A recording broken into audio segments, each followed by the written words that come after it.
Pada kesempatan kali ini, pada pertemuan kelima, saya akan menjelaskan kepada adik-adik sekalian mengenai teori belajar behaviorisme. Nah, yang pertama itu, subtopiknya itu hakikat behaviorisme. Behaviorisme adalah salah satu pendekatan di dalam psikolog pendidikan yang didasari keyakinan bahwa anak dapat dibentuk sesuai dengan apa yang diinginkan oleh orang yang membentuknya. Oleh sebab itu, anak bisa menjadi pelukis, dokter, guru, dan lain-lain. Semua itu sangat ditentukan oleh lingkungannya, yaitu orang-orang yang mendidik dan mengarahkan perkembangan anak sesuai dengan tujuan yang diinginkan. Jadi, anak itu sangat terpengaruh oleh lingkungan sekitar kita, yang dipahami dalam hakikat behaviorisme. Selanjutnya, teori-teori behaviorisme. Behaviorisme berkeyakinan bahwa semua perilaku diperoleh individu setelah berinteraksi dengan lingkungan sekitarnya yang telah dikondisikan. Oleh sebab itu, behavioris tidak perlu mempertimbangkan kondisi mental individu yang menjadi objek berupa perilaku melalui lingkungan yang dikondisikannya. Teori behaviorisme dapat diklasifikasi ke dalam dua bagian, classical condition dan behavioral psychology dan operational condition. Nah, yang pertama kita akan membahas classical condition. Classical condition itu merupakan arti perkondisian lingkungan secara klasifikasi yang dipelopori oleh Ivan Pavlov pada tahun 1849 sampai 1936. Penelitian ini difokuskan pada proses pencernaan yang terjadi pada anjing. Percobaan yang dapat diamati melalui air liur yang dikeluarkan oleh anjing tersebut. Dalam melakukan percobaan, Ivan Pavlov memasang stimulasi daging dengan respon terhadap stimulus diperlihatkan oleh anjing melalui air liur yang keluar dari mulutnya. Selanjutnya, prinsip-prinsip yang terdapat dalam classical condition yang dilakukan oleh Ivan Pavlov masih tetap diterapkan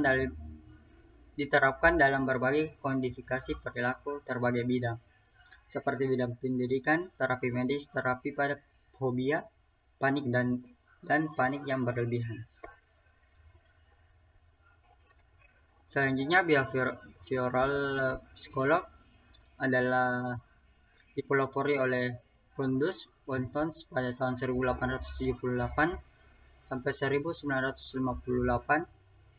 Menurut Wontons, para behavioris memandang psikolog sebagai studi tentang perilaku manusia dan merupakan cabang dari natural science atau ilmu alam. Alasan yang melatar belakangi hal ini adalah perilaku manusia yang merupakan proses dari kegiatan fisik dan hubungannya dengan lingkungan. Proses fisik tersebut secara alami merupakan faktor penyebab bagi perilaku yang ditampilkan manusia. Dapat dibagi menjadi dua jenis. Yang pertama itu perilaku yang sesuai dengan adjustment behaviornya dan perilaku yang tidak sesuai adjustment behaviornya atau lingkungan sekitar dirinya berkembang.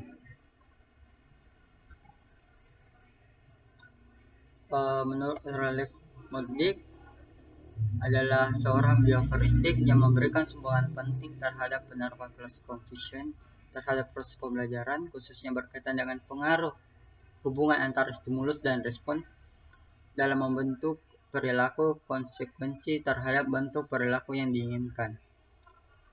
Tuchel melakukan percobaan dengan kucing yang menemukan bahwa hukum yang berkaitan dengan hubungan stimulus dan respon yaitu sebagai berikut. Kita dapat lihat yang pertama itu law of effect, yang kedua law of efficiency, yang ketiga law in readings. Nah, itulah tiga hukum yang berkaitan dengan stimulus dan respon menurut Edward Lentodt.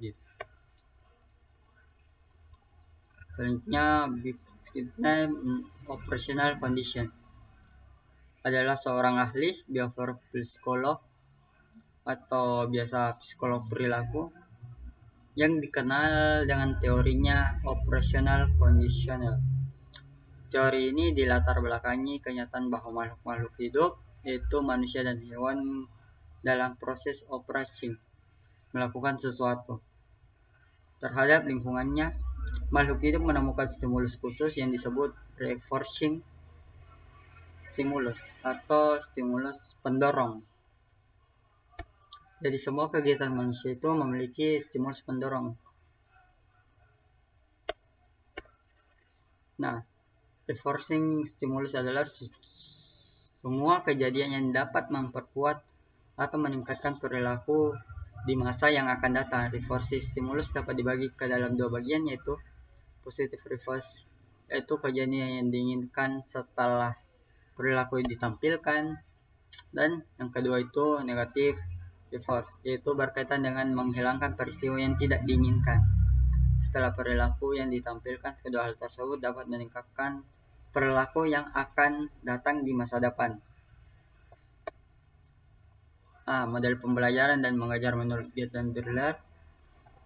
Kita dapat temukan ini pada buku Raga Gaya, Pembelajaran Efektif, menulis Dian Indria, Education Psikolog, pada tahun 1992.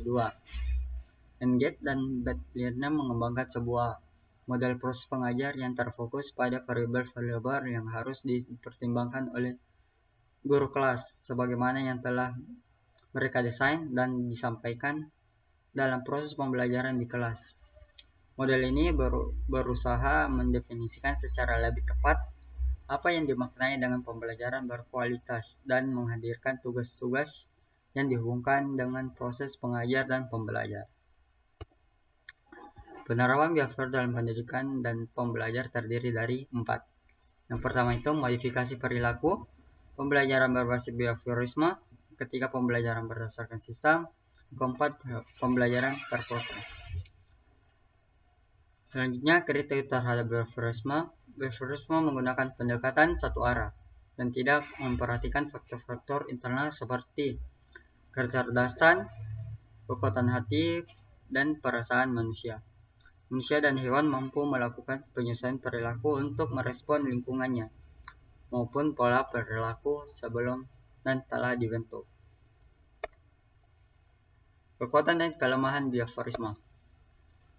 Behaviorisme melakukan penelitian perilaku berdasarkan dampak atau observable behaviors. Yang kedua itu teknik terapi perilaku yang efektif secara intensif menggunakan interferensi berbasis behaviorisme. Yang ketiga, behaviorisme sangat dikenal dengan pandangan bahwa pembelajaran individu yang pasif yang bertugas hanya untuk memberikan respon kepada stimulus yang diberikan. Behavioristik menggeneralisasi hasil eksperimen terhadap hewan kepada manusia. Nah, kesimpulannya itu dari beberapa pembahasan atau poin-poin yang saya jelaskan, kita dapat simpulkan bahwa behaviorisme merupakan salah satu pendekatan di dalam psikolog pendidikan yang didasari berdasarkan keyakinan bahwa anak dapat dibentuk sesuai dengan apa yang diinginkan oleh orang yang membentuknya. Seperti orang yang membentuknya itu guru maupun orang tua. Teori behavioristik terdiri dari dua landasan, yaitu classic conscience dan operation conditioning. Penerapan behavior dalam pendidikan dan pembelajaran terdiri dari modifikasi perilaku, pembelajaran berbasis behaviorisme, dan pembelajaran berdasarkan sistem, serta pembelajaran terprogram. Itulah yang dapat saya sampaikan pada pertemuan 5